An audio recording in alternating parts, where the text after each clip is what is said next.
Assalamualaikum warahmatullahi wabarakatuh. Alam natin lahat ang dhikr na Subhanallah, walhamdulillah, wala ilaha illallah, wallahu akbar. Subhanallah, meron akong narinig na hadith mula sa isang sheikh at sinuri ko to kasi gusto kong malaman kung authentic ang hadith na ito. Alhamdulillah, na-discover ko na authentic talaga ang hadith na to.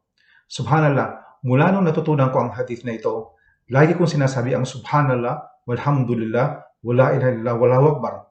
Lalo akong ginanahang gamitin ng mga dhikr na to. At sana kayo din. So sa hadith na to, sinasabi ng Propeta Muhammad sallallahu alaihi wasallam na kapag sinasabi natin ng Subhanallah, walhamdulillah, wala ilaha illallah, wallahu akbar, ito ay nagdudulot na parang tunog ng mabubuyog sa paligid ng arsh ng Allah subhanahu wa ta'ala. At ang tunog na to ay binabanggit ang pangalan ng sino man nagdidikir ng Subhanallah, walhamdulillah, wala ilaha illallah, wallahu akbar.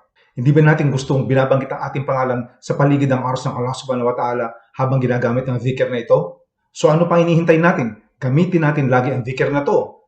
Wala pong eksaktong bilang kung ilang beses dapat natin sabihin ang dhikr na ito. Nasa sa atin po ito. The more we say it, the more na magkakaroon tayo ng reward, the more na ang pangalan natin ay binabanggit sa paligid ng arsh ng Allah subhanahu wa ta'ala.